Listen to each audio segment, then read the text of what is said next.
Let's turn our Bibles, please, to Jeremiah chapter 18.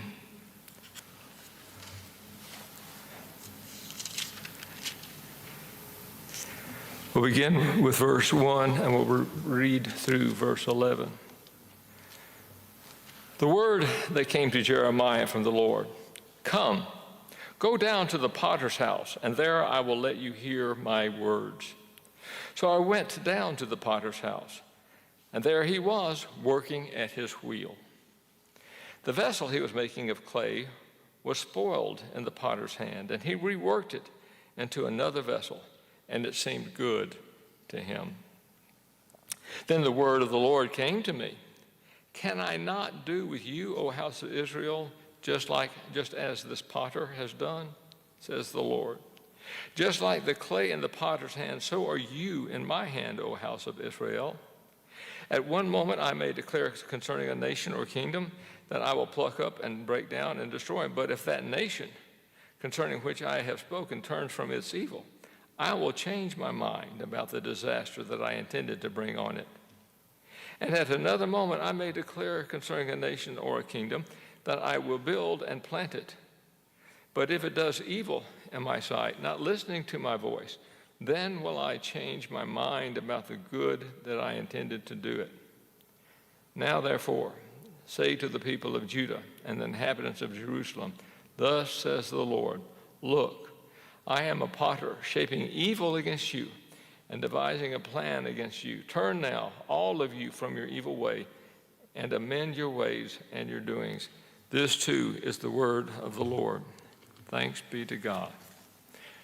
Well, starting over, being, yes, a fan of both University of Arkansas and Mississippi State University, I am so thankful for new football seasons, starting over. We both started this season undefeated.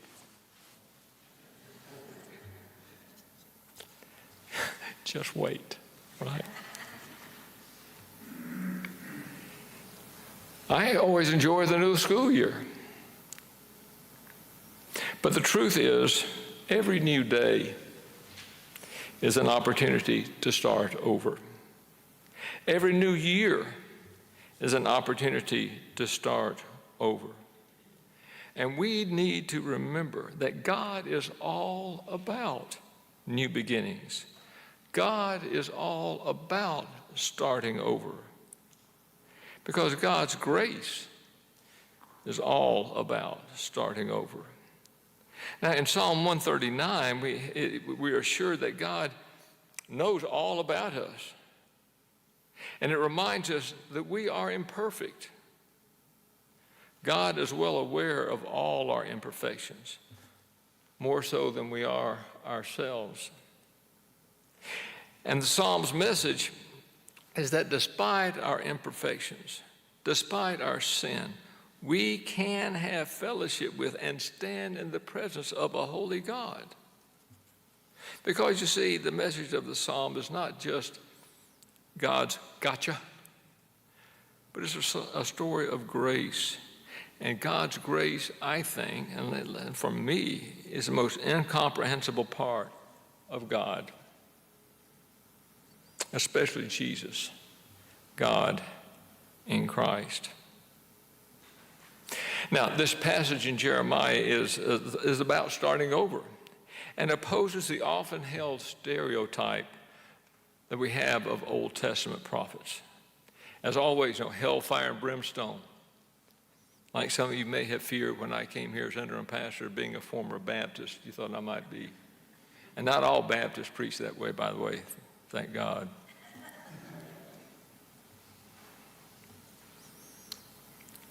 But the prophets were more than that. Because this story that we read here invokes an image came from everyday life. They're always making pottery. That's something that's certain about civilizations over the years. One thing to notice in archaeology is, and reading about archaeology, is one of the signs of civilizations, one of the characteristics unique to each civilization is their pottery, how they decorated it, how they fired it, and so on. And the potter was there not to make pottery that was just decorative, but that was useful. So this potter was making useful pottery intended to be used. And yet there were flaws.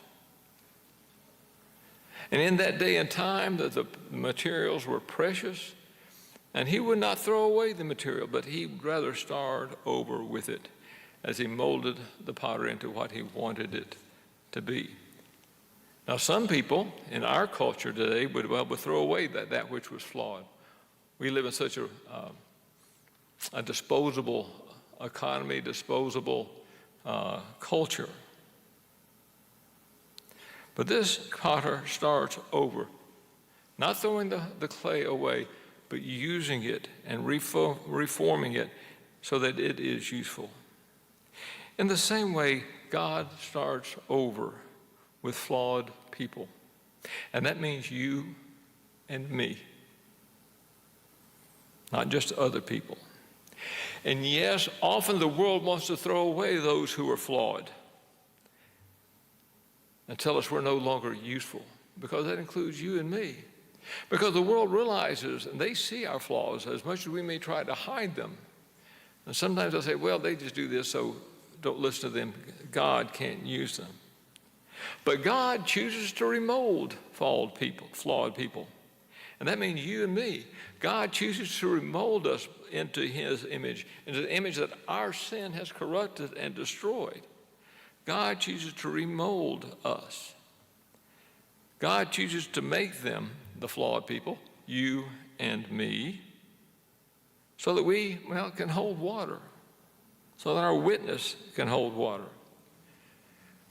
God wants to use flawed people, you and me, to be useful, not to be thrown away, because God wants to remold you and me, flawed people, to be used as God intended in the first place.